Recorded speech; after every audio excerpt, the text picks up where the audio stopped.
Hello everyone, आप सभी का स्वागत है हमारे यूट्यूब चैनल में। आज का हमारा टॉपिक मासिक टेस्ट कक्षा 11वीं का विषय भूगोल यहाँ पर हम सॉल्व करके देखेंगे। यदि आपने हमारे चैनल को सब्सक्राइब नहीं किया है तो उसे सब्सक्राइब ज़रूर करें। चलिए हम अपने प्रश्नों पर चलते हैं।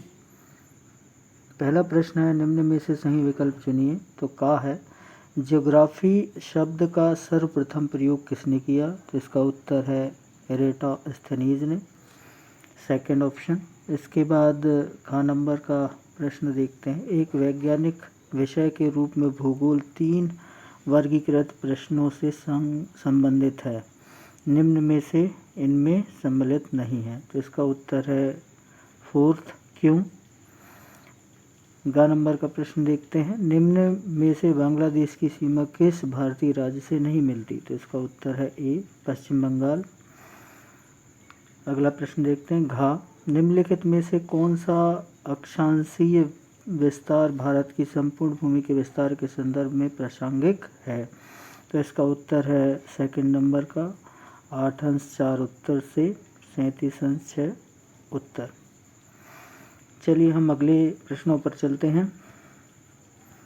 अगला प्रश्न है प्रश्न क्रमांक 2, भूगोल क्या है? तो इसका उत्तर है भूगोल वह शास्त्र है जिसके द्वारा पृथ्वी के ऊपरी स्वरूप और उसके प्राकृतिक विभागों जैसे पहाड़, नदी, नगर, झील, देश, वन आदि का ज्ञान होता है। पृथ्वी की सतह पर जो स्थान विशेष है उसकी समताओं तथा विषमताओं का कारण और उनका स्पष्टीकरण भूगोल का निजी क्षेत्र है। चलिए हम अगले क्वेश्चन पे चलते हैं। प्रश्न क्रमांक 3, इतिहास एक कालिक संश्लेषण करने वाला विषय है, इसी प्रकार भूगोल किस प्रकार का विषय है? इसका उत्तर है भूगोल एक अंतरा अनुशासनिक विषय है। भूगोल प्राकृतिक व सामाजिक दोनों ही विज्ञान है जो कि मानव व पर्यावरण दोनों का ही अध्ययन करता है। यह भौतिक व सांस्कृतिक विश्व को जोड़ता है। भौतिक भूगोल पृथ्वी की व्यवस्था से उत्पन्न प्राकृतिक पर्यावरण का अध्ययन करता है। अगला प्रश्न देखते हैं। प्रश्न क्रमांक 4, भूगोल की 2 प्रमुख शाखाओं के नाम बताइए। तो इसका उत्तर है भौतिक भूगोल और दूसरा मानव भूगोल। अगले प्रश्न पर चलते हैं। प्रश्न क्रमांक 5,